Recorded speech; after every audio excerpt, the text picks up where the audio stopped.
What does it really mean to grow up? What does it actually mean to be a mature woman in the real world? Many women look mature, they look independent, they look confident. But inside, deep inside, they feel like children pretending to be adults. They may have careers, they may have relationships, they may have responsibilities. And yet, they still wait for someone to save them. They still hope life will magically get easier. They still believe that happiness will arrive from the outside, not the inside. Carl Jung had a name for this. He called it the puella eterna, the eternal girl. The eternal girl is charming. The eternal girl is beautiful. The eternal girl is full of dreams. But she is terrified of reality. And she doesn't know why. So, why do so many women struggle to grow up emotionally? Why do so many women repeat the same mistakes again and again? Why do they fall into the same relationships, the same fantasies, the same heartbreaks? Is it their fault? Not really. At least, not at the beginning. Because emotional immaturity is not a choice. It is a result of childhood patterns, parental influence, trauma, culture, and most of all, the unconscious mind. Jung believed that each of us contains unfinished psychological development inside, and when a woman is not supported, not challenged, or not allowed to become herself, she remains stuck in a kind of psychic childhood. She grows older, but she does not grow up. Let's begin with empathy. Let's begin with the truth that many women try their best. They work hard, they care deeply, they want love, but they were not given the tools to become whole. Jung said, "Until you make the unconscious conscious, it will direct your life and you will call it fate." The eternal girl calls everything fate. She says, "I just attract the wrong men. I can't help how I feel. This is just who I am." But the truth is, her unconscious is running the show. Her fears are running the show. Her childish hopes are running the show. So let's look closely at the 3 biggest roots of feminine immaturity from a Jungian perspective. Not to blame, not to shame, but to understand, because understanding is the first step toward growing up. Root 1. Overprotection. When a girl never learns to stand on her own, some girls are loved too much, protected too much, carried through life so carefully that they never learn to walk. A mother or father might think, "I just want her to be safe. I want to make life easy for her." But they forget. Growth requires discomfort. Strength requires struggle. Maturity requires responsibility. Jung believed that when a child's environment removes all difficulty, the psyche never forms an adult ego. She remains dependent. She expects rescue. She believes love equals protection, not partnership. So she grows into a woman who avoids decisions, avoids consequences, avoids effort, avoids reality. Whenever life challenges her, she looks around and asks, "Who will fix this for me? Who will take care of me? Who will choose for me?" She may be physically grown, but psychologically, she is still in the nursery. Root 2. Emotional wounds. When a girl learns to survive, not to develop. Other women were not protected enough. Instead of safety, they experienced chaos. Instead of encouragement, they experienced criticism. Instead of love, they experienced fear. Trauma can freeze a person in time. The psyche stops growing at the moment of deep hurt, and so, even decades later, a woman may remain that same frightened little girl inside. Jung explained that the unconscious stores pain like unprocessed memories. And when the adult woman feels threatened, even by something small, her inner child takes over. That child throws tantrums, shuts down, demands attention, fears abandonment, can't trust love, and she thinks this is just her personality, when actually it is the past living inside the present. Root 3. Cultural illusion. When society rewards childish behavior. This one is big. This one is everywhere. Modern culture tells women that youth is everything. Young means beautiful. Young means desired. Young means valuable. So what happens? Women are taught to fear aging, to fear seriousness, to fear responsibility, to fear anything that might make them look like adults. Stay cute, stay fun, stay easy. Don't be too intense. Don't be too independent. Don't be too powerful. Many women start playing a role: the sweet girl, the helpless girl, the girl who needs saving, the girl who doesn't know what she wants, the girl who laughs everything off. Because the world gives attention to girls, but it tests women. Immaturity becomes a survival strategy, a performance, a way to be liked. Until one day, she wakes up and realizes she doesn't know who she is. The archetype of the eternal girl, Puella Eterna. Jung described the Puella Eterna as a woman trapped between fantasy and reality. She dreams big dreams, but she refuses the discipline required to make them real. She believes life should be exciting.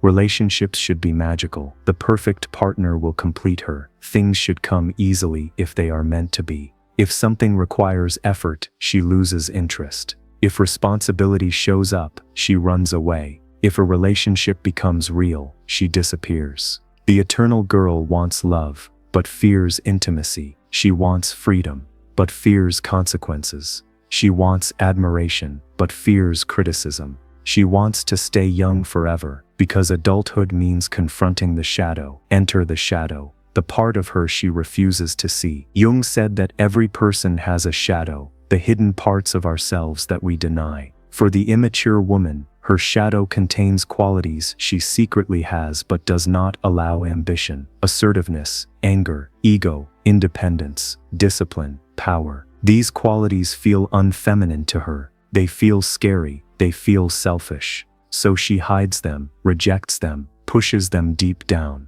But the shadow never disappears. When denied, it comes out sideways: jealousy, manipulation, passive aggression, blaming others, emotional drama, desperate attention seeking. She doesn't realize she is doing it. She only knows she feels incomplete. And here comes the hard truth.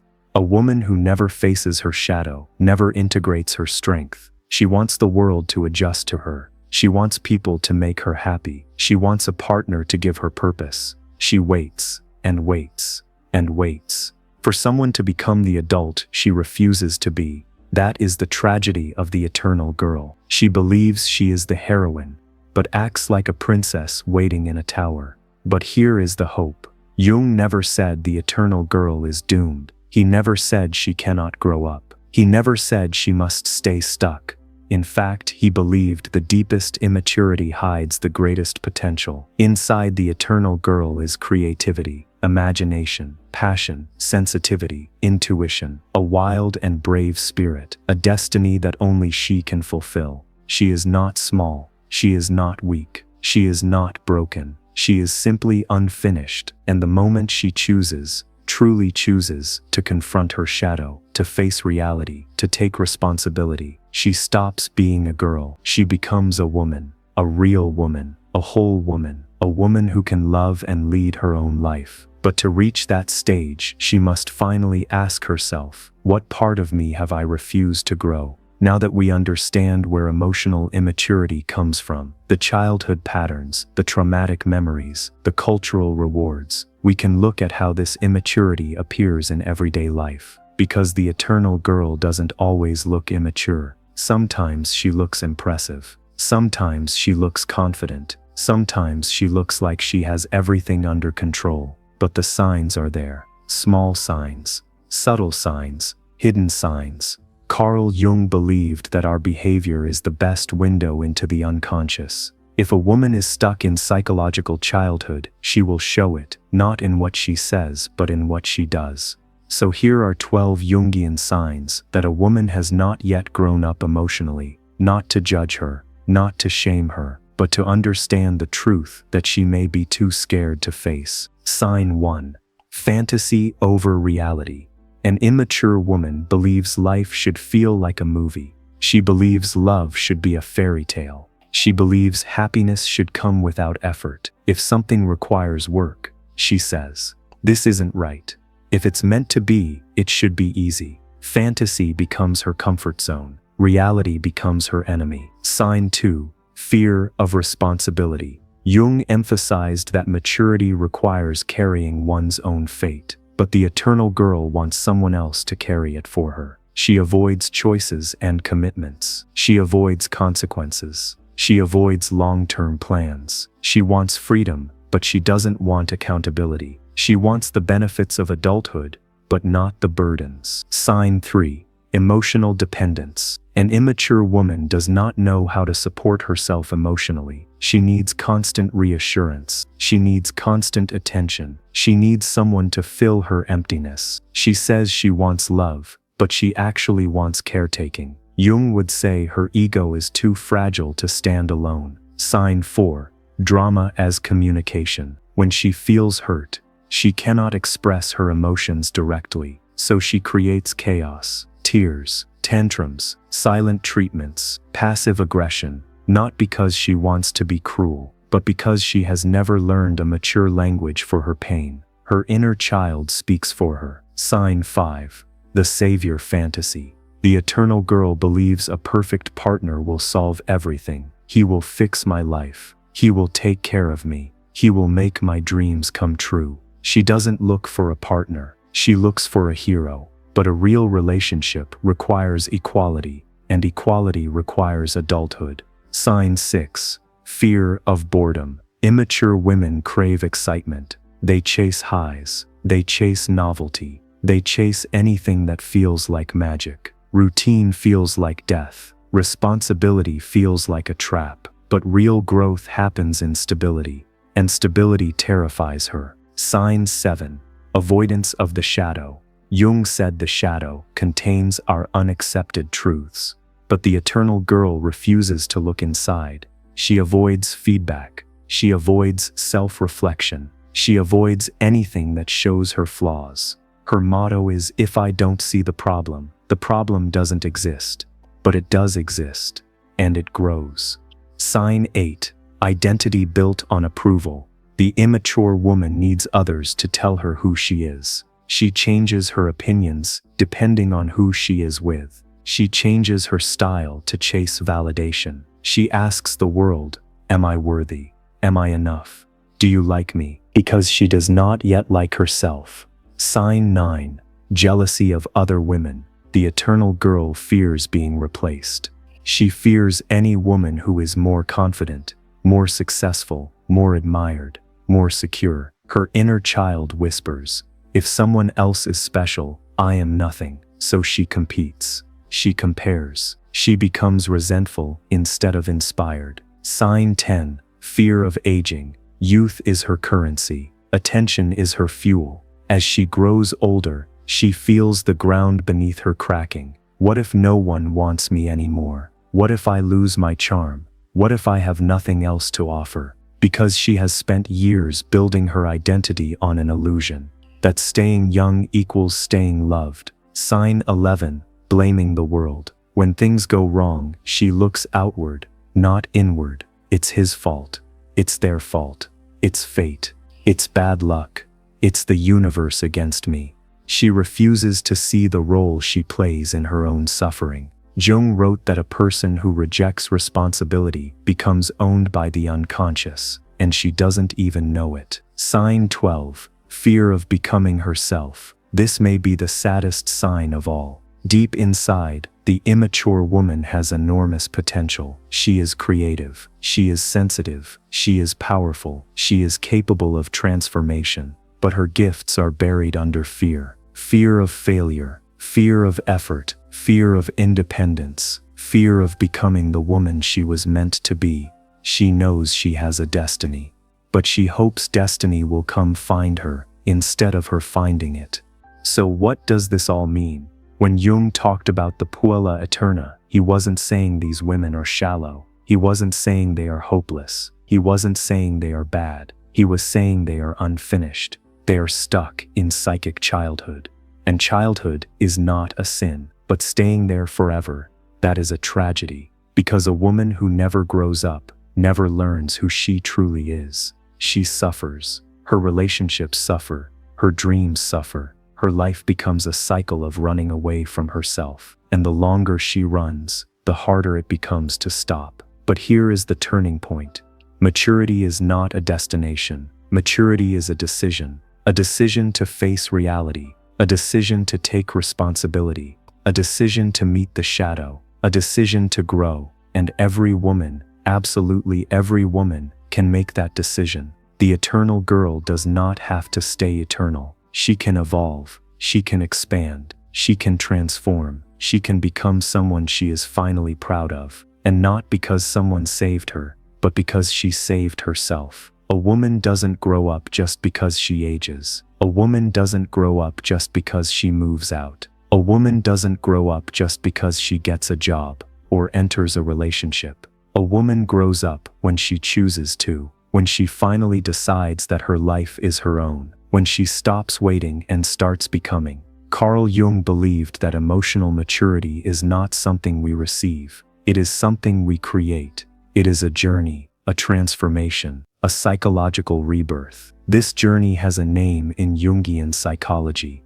individuation, the process of becoming your whole self, not the girl the world wants you to be, not the girl your parents needed you to be, not the girl your partner imagines you to be, but the woman you truly are. This transformation is not easy. It is not soft. It is not comfortable. It requires facing everything she has been running from. But once she begins, once she takes the first step toward her own life, there is no going back. Let's break down how the eternal girl becomes the mature woman, step by step. Step 1. She meets her shadow. Every transformation begins with confrontation. Jung said that the shadow holds the truth about who we are, the parts we deny, the parts we fear, the parts we reject. The immature woman must ask, what is inside me that I refuse to see? What am I afraid to admit? What if my flaws are actually strengths I've ignored? She learns that anger is not evil. It is a signal. She learns that ambition is not selfish.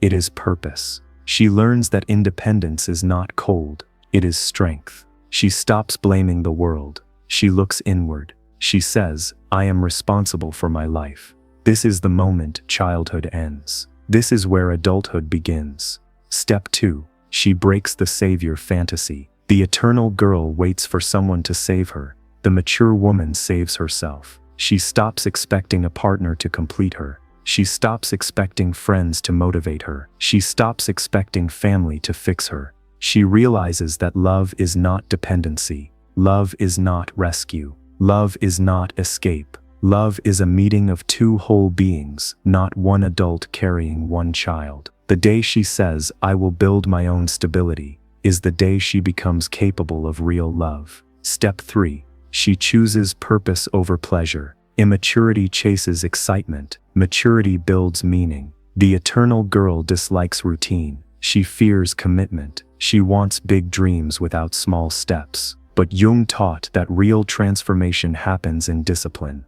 the everyday behaviors that shape character. So she begins to do things she doesn't want to do. She wakes up when she says she will. She finishes what she starts. She keeps her promises. She learns patience instead of impulsiveness. She chooses long-term rewards over momentary thrills. In these small choices, she discovers dignity. She discovers self-respect. She discovers the power of becoming the author of her life. Step 4. She faces love with courage. Immature love says, don't hurt me, don't challenge me, don't expect anything from me. Mature love says, I will grow beside you. I will learn. I will communicate. I will choose love even on ordinary days. She stops testing her partner to prove he cares. She stops withdrawing when things get hard. She stops treating relationships like a game of winning and losing. Instead, she practices honesty,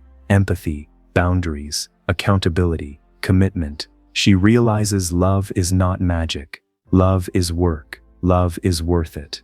Step 5. She builds a self that is hers. Throughout her whole life, she asked for permission. Do you like me? Do you approve of me? Am I doing this right? Now she begins to ask new questions. What do I want? What do I believe? What kind of woman do I choose to be? Jung believed every woman must separate from the roles that once defined her: the good daughter, the pretty girl, the perfect girlfriend, the social media version of herself. She discovers that identity is not a performance. Identity is a relationship with herself. And for the first time, she starts listening to her own voice. The birth of the inner heroine. Jung believed that every woman contains an inner heroine, not a princess, not a damsel, not a decoration, but a warrior of the psyche. She does not need a dragon to fight. She does not need a villain to defeat. She does not need a prince to rescue her. Her battle is internal. Fear versus courage, fantasy versus reality, child versus woman, shadow versus self.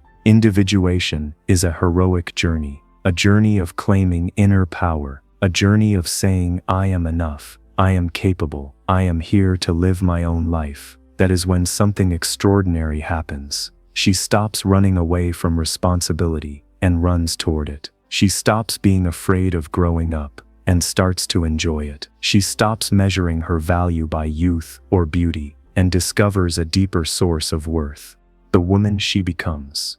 The immature woman is charming. The mature woman is captivating. The immature woman is admired. The mature woman is respected. The immature woman is followed. The mature woman is trusted. The immature woman wants to be wanted. The mature woman wants to be whole.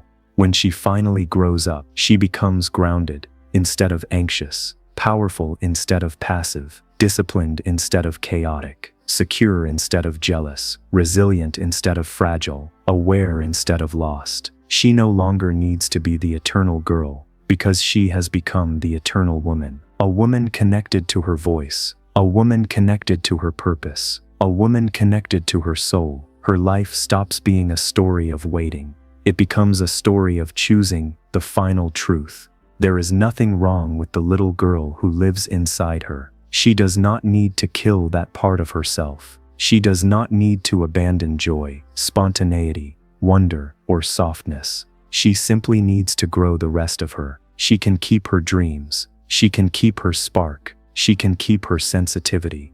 But now she adds strength, courage, responsibility, clarity, self-respect, direction. She becomes both the girl she once was and the woman she is now. That is what Jung meant by wholeness. Not perfection, not innocence, but completion. When she becomes whole, she no longer fears growing up. She embraces it. She celebrates it. She leads her own story. She becomes the woman she was always meant to be.